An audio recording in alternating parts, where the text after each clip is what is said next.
Daryl Carter pulled into the parking lot of Prestige Motors, the flagship dealership he had recently acquired in sunny Scottsdale, Arizona. The desert heat shimmered off the sleek luxury vehicles parked out front, their glossy finishes practically glowing in the afternoon sun. He parked his modest SUV in an unmarked spot at the back and stepped out, taking a moment to scan the dealership's facade. He wasn't dressed for attention, quite the opposite. A simple gray hoodie, slightly worn jeans, and sneakers were his uniform for the day. His decision to dress casually was deliberate. He wanted to see the dealership's true colors, to experience how it operated when no one knew the new boss was watching.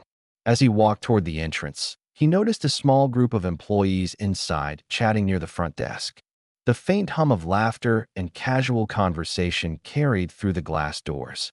Daryl opened the door and stepped inside. The air-conditioned showroom was a stark contrast to the heat outside, filled with the faint scent of leather and fresh wax. Rows of pristine cars gleamed under the bright overhead lights. The chatter quieted as he walked in. Daryl caught the brief glances exchanged between the employees, their eyes flicking to his hoodie and sneakers. He felt the subtle shift in energy, the kind that spoke louder than words. But he wasn't here to make assumptions. He was here to observe. Then from across the showroom, she appeared. Susan was a middle-aged woman with sharp features and an even sharper gaze. Her tailored blazer and polished heels spoke of authority, and the clipboard tucked under her arm added an air of efficiency. She approached with purpose, her heels clicking against the polished floor. Her expression was polite at first glance, but there was a tightness in her smile that didn't escape Daryl's notice. "Excuse me," Susan began, her voice cool and clipped. "Can I help you with something?"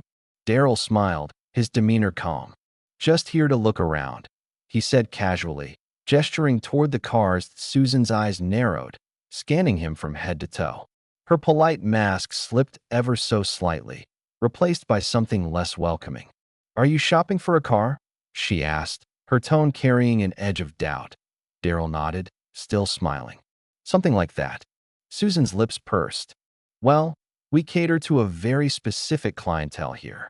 Most of our inventory requires pre-qualification. Perhaps I could recommend." Before she could finish, another employee called out, "Hey Susan, the delivery guy is here." Her attention wavered for a moment, but her gaze snapped back to Daryl, as though ensuring he wouldn't wander too far. Daryl raised an eyebrow but kept his tone light. "You're assuming I'm not qualified?" The question seemed to catch her off guard, but only briefly. She recovered quickly, her posture stiffening. "I'm just trying to save you some time," she replied with a forced smile. "These vehicles start at 6 figures. Maybe I can direct you to." Daryl's expression didn't waver, but internally, he noted her choice of words. His calm composure was unshaken, but the subtle sting of her assumptions was undeniable. The moment lingered, tension hanging in the air as Susan stared at him expectantly. Daryl glanced around the showroom, pretending to admire one of the nearby cars. It was a sleek silver coupe with an aggressive design. His fingers brushed the door handle, and he glanced back at Susan. "Nice car," he said simply. Her brows furrowed slightly, but she forced another smile. "It is. Perhaps when you're ready to make a serious inquiry, we can set up an appointment. For now, I'll have to ask you not to touch the vehicles." Daryl stood there for a moment, considering her words before stepping back from the car. He nodded once, hands in his pockets, and gestured for her to continue. "All right, let's hear it. What would you recommend for someone like me?" Susan blinked, surprised by the directness of his question. But before she could respond, Daryl added, "If you think you know what I need, I'm all ears."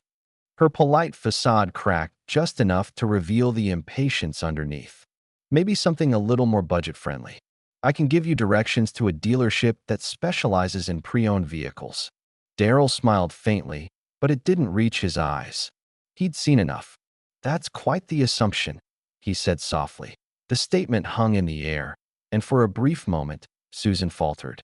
Then, regaining her composure, she straightened her shoulders. "I'll be back with a list of options," she said, walking away briskly. Daryl watched her go, his expression unreadable. He turned back to the silver coupe, his reflection staring back at him in the glossy finish. This was going to be an interesting day. Susan returned a moment later, her clipboard clutched tightly as though it were a shield. Her brisk stride and forced smile betrayed her annoyance.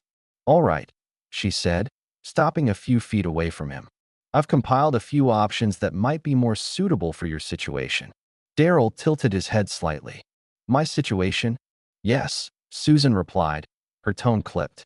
She handed him a printout of pre-owned vehicles, each with detailed descriptions and price tags well below the dealership's typical offerings. "These are more accessible models. Reliable, economical, and, well, practical." Daryl took the list without a word, his eyes scanning the page. A used sedan, an older SUV, a compact hybrid.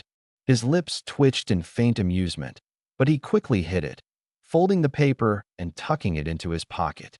"Appreciate the effort," he said, his tone even. Susan seemed momentarily disarmed by his response, but she quickly recovered, her hands resting on her hips. "Listen," she said, her voice dropping as if she were about to share a secret. "I'm just trying to be realistic with you. Prestige Motors isn't for everyone. I don't want to waste your time." Daryl met her gaze, his expression calm but unwavering. "And what exactly makes you think I'm not your target customer?" Susan hesitated, but only for a split second. "I've been doing this a long time," she said. "I can tell when someone's out of their depth." "Out of their depth," Daryl repeated, his voice neutral, almost thoughtful. "Interesting." There was a flicker of uncertainty in Susan's eyes, but she pressed on. "I'm just being honest. It's better to be upfront than to have someone leave disappointed." Daryl let out a soft chuckle, shaking his head slightly. "Honest, huh? I like honesty. How about this? You let me speak to the owner. Think we can make that happen?" Susan's eyebrows shot up. For the first time, she seemed genuinely caught off guard. "The owner?" "That's right," Daryl said, his tone light, almost conversational. "I'd like to have a word with them." Susan's lips twitched in a poor attempt at a smile. "Well, that's not possible today. The owner doesn't just drop by for casual visits. They're a busy person." "I'm sure they are," Daryl said, nodding slightly. "But maybe you could give them a call. Let them know I'm here. I think they'd want to meet me." Susan's smile tightened. She was beginning to lose patience, and it showed. "Look, sir, I'm trying to be as polite as possible, but this is getting ridiculous. I have other customers to attend to. If you're serious about buying a car, we can schedule a meeting with one of our sales consultants." Otherwise what?" Daryl asked, his tone still calm, though there was an unmistakable edge to his voice now that Susan's eyes narrowed, her frustration bubbling to the surface.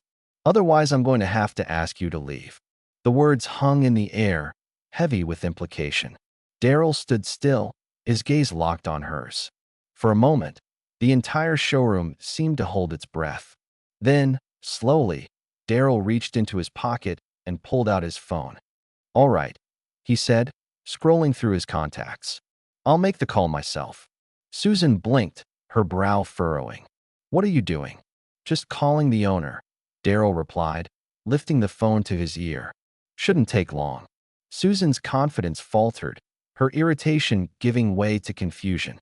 She opened her mouth to speak, but no words came out.